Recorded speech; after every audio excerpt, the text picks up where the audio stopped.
사람들은 누구나가 돈을 귀하게 여깁니다.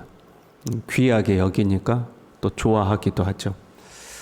돈은 우리의 노력과 수고 등에 대한 평가 수단입니다. 무슨 말이냐면 내가 오늘 하루 일했어요.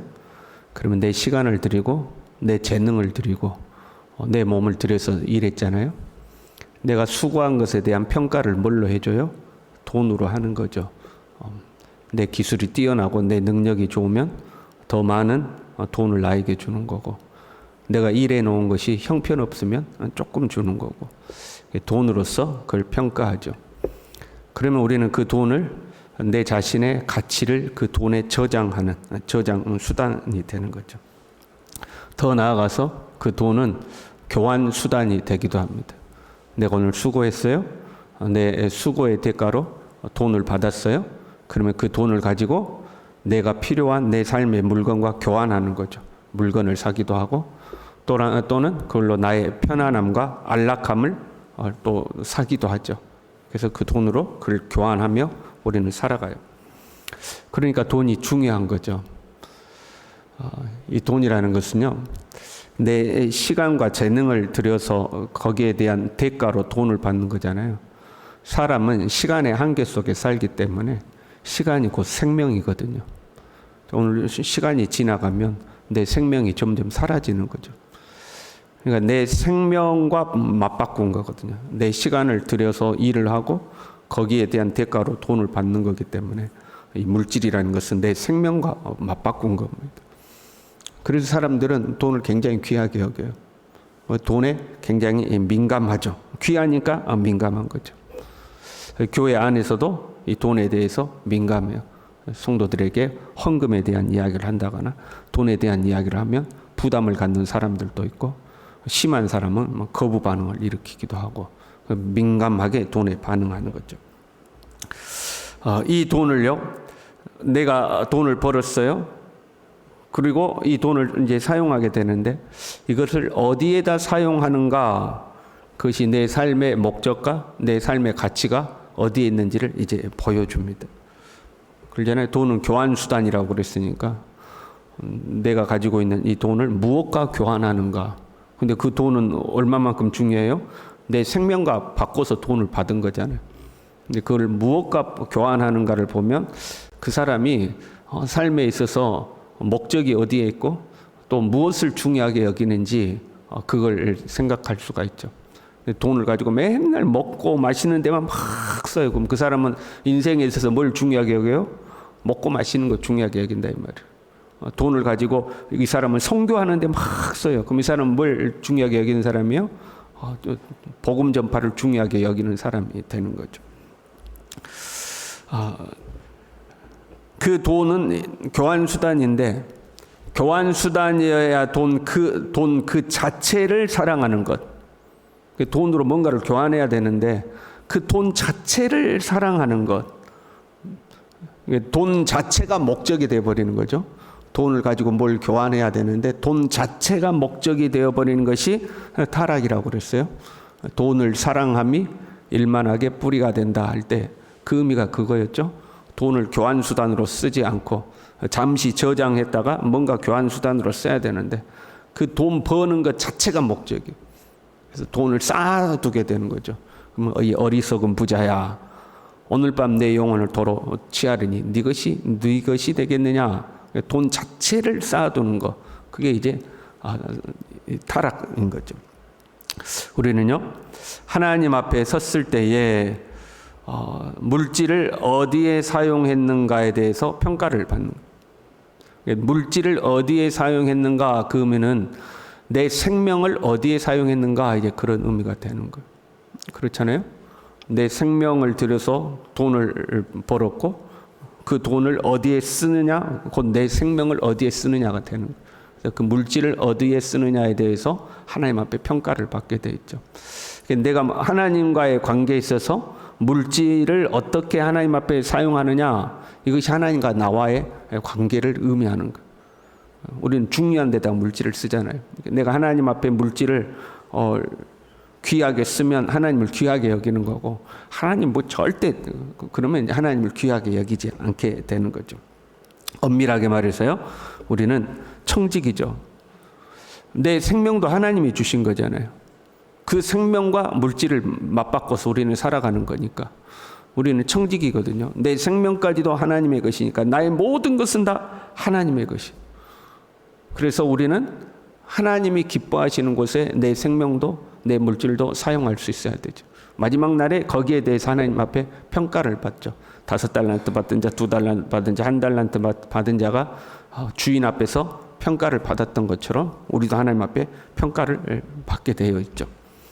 지금 디도서의 마지막 부분이에요. 항상 마지막은 이 안부를 전하거나 인사를 전하죠. 거기에 이제 내가 아데마나 두기고를 네게 보내리니 그때 네가 급히 니고볼리로 내게 오라, 이렇게 돼 있어요.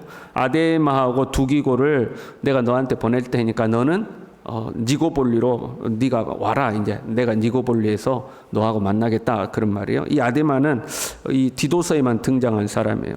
누군지 정확히 몰라요. 그런데 지금 바울과 동역하고 있다는 걸 알 수 있죠. 바울이 이 디도에게 네가 오고 네 목회지에 대신 아데마 보내겠다, 이제 이런 말이니까요. 당시 소아시아에 있는 흔한 이름이었는데 예수님께서 파송한 70인의 전도자 중에 한 사람으로서 루스드라의 감독이었다 하는 이제 전설이 있어요. 그러나 성경에는 이 사람에 대해서 자세히 나오지 않아요. 두기고는 우리 이제 잘 아는 이름이죠. 바울의 동역자였고, 바울의 편지를 가지고 에베소, 골로새, 빌레몬에게 편지 심부를 했던 사람이 이 두기고죠.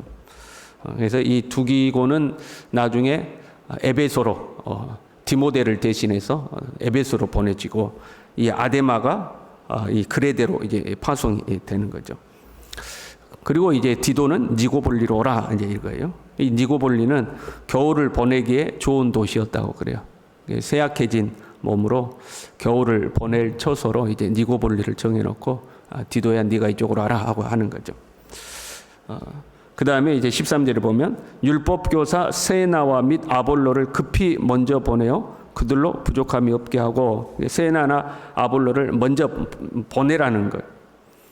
그래서 율법교사 이렇게 되어 있는데, 이 율법교사는 유대 율법의 전문가 또는 로마법의 전문가라는 의미거든요. 그래서 변호사를 의미하고 있습니다. 변호사 세나를 보내라 하는 거죠. 세나도 이곳에만 등장하는데 제우스의 은사라는 뜻이에요. 로마식 이름을 가지고 있어요.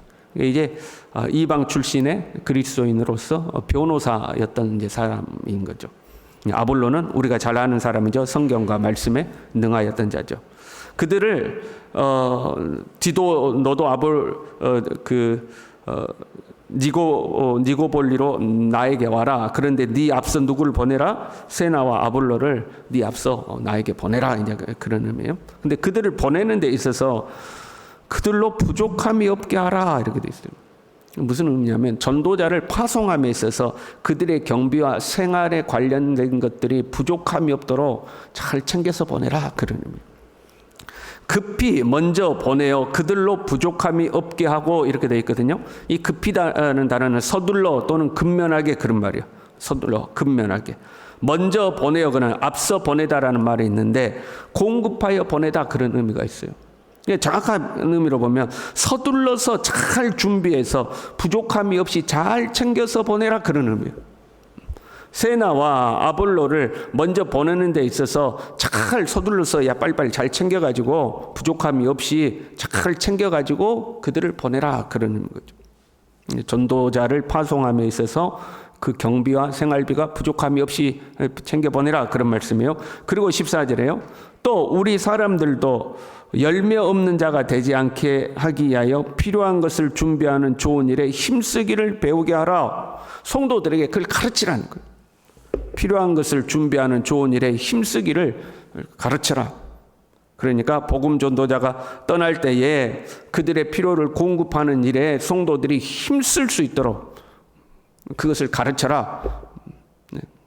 선교사, 가령 지금 선교사를 파송하면 성도들이 힘써서 선교사님 도와가지고 부족함이 없이 다 잘 준비해서 떠나보낼 수 있도록 성도들이 물질적으로 힘을 모으는 것을 가르쳐라 하는 말씀인 거죠. 성도들에게 이런 걸 가르치는 것이 쉽지가 않죠. 교회 안에서요. 돈에 민감하니까. 교회 갔더니 또 돈 이야기한다. 또 헌금 이야기한다. 사람들이 돈에 민감하거든요. 그렇잖아요. 돈은 귀한 것이고 사람들이 누구나가 좋아하는 것이지만 그만큼 민감한 거예요. 교회에서 돈 이야기하면 이제 싫어하는 거죠. 그런데 좋은 일에 힘쓰기를 배우게 하라 그래서 힘쓰기를 배운다. 여러분, 힘쓰는 것도 노력해야 되는 거잖아요. 배우는 것도 노력해야 되는 거잖아요. 이거는 자동으로 되는 것이 아니라는 거예요. 자꾸 가르쳐서 이럴 때는 이렇게 헌신해야 됩니다. 이럴 때는 이렇게 헌신해야 됩니다. 이런 경우에는 여러분들 도와주셔야 됩니다. 이런 경우에는 후원해 주셔야 됩니다. 하고 자꾸 가르치라는 거예요. 근데 그게 쉬운 일이 아니라니까요. 그게 쉬운 일이 아니에요. 자꾸 이런 이야기하면 새벽 예배 갔더니 돈 이야기하면 새벽 예배도 안 나와버리고 교회 갔더니 또 헌금 이야기 하더라고 또 안 나와버리고 안 하는 거죠. 그런데 그렇게 그걸 가르치라는 이유를 이렇게 돼 있어요. 또 우리 사람들도 성도들을 말하는 거예요. 열매 없는 자가 되지 않게 하기 위하여 열매 없는 자가 되지 않게 하기 위하여 다른 말로 하면 열매 맺는 자가 되도록 그렇게 선한 일에 힘쓰기를 가르치라 하는 거죠. 선행을 하면 선행 자체가 열매가 되기도 해요. 그렇잖아요. 내가 누군가를 도왔다 그러면 그 도움 자체가 열매일 수 있죠. 그러나 더 나아가서 우리는 어떤 일에 동참하는 것을 직접적으로 내가 할 수도 있어요. 그러나 간접적으로 어떻게 해요? 후원하는 거죠. 그걸 통해서 그 일에서 맺어진 열매를 공유하게 되는 거예요. 쉬운 예로 선교사님을 우리가 보냈어요. 근데 그 선교사님을 우리가 후원했어요. 그리고 그 선교사님이 선교지에서 영혼 구원의 열매를 맺었어요. 그럼 거기에 누구의 몫이 있는 거예요? 후원한 우리의 몫이 같이 있다 이 말이에요. 그래서 우리가 거기에 선한 열매를 같이 맺는 거죠. 열매 맺는 거예요. 초기에 바울은요, 자기를 후원하는 교회가 없었어요. 유일하게 빌립보 교회만이 바울을 후원했어요. 그 빌립보 교회에 이렇게 이야기하죠. 빌립보 4장 14절에요. 너희가 내 괴로움에 함께 참여하였으니 내 괴로움에 너희들이 동참했다는 거. 그리고 그 빌립보 교회에 선교 헌금을 요청하면서 내가 선물을 구함이 아니요 오직 너희에게 유익하도록 풍성한 열매를 구함이라. 너희들이 나를 후원함으로써 내가 맺는 열매가 너희와 함께 맺는 열매가 된다는 거예요. 그래서 선물 구하는 게 아니고 풍성한 열매를 구하는 것이다 이렇게 표현하는 거죠. 열매 없는 자가 되지 않도록 선한 일에 힘쓰기를 배우게 하라. 그러니까 가르치라 하는 거죠. 우리는 하나님 앞에 직접적이든지 간접적이든지 열매가 있어야 돼요. 열매 없는 나무는 잘라서 버려서 불살라 버린다고 그랬어요. 열매를 맺어야 되는 거죠. 우리는 하나님 앞에 그 열매로 평가를 받는 거거든요. 그 열매는 그냥 맺어지는 게 아니고 우리의 시간과 물질을 사용해야 되는 거죠. 열매란 생명으로 맺는 거예요. 우리의 생명이 시간과 물질 속에 담겨 있잖아요. 우리가 형편이 안 되고 먹고 사는 것도 힘들어요. 그러면 어쩔 수 없겠죠. 그러나 내 삶에 조금이라도 여유가 있다면, 조금이라도 힘이 있다면 여러분 욕심 부리지 말고 주님의 일에 힘쓸 수 있길 바랍니다. 그래, 주님 앞에 섰을 때 아무 열매 없는 자, 내놓을 것이 아무 열매 없는 자가 아니라 나도 모르는 열매가 풍성한 사람. 나는 그런 거 한 적이 없는데요. 그랬는데 내가 나누고 베푼 그 모든 것들이 직감적인 열매가 되어서 나도 모르는 열매가 풍성한 그런 하나님의 사람들이 될 수 있기를 바랍니다. 기도하겠습니다.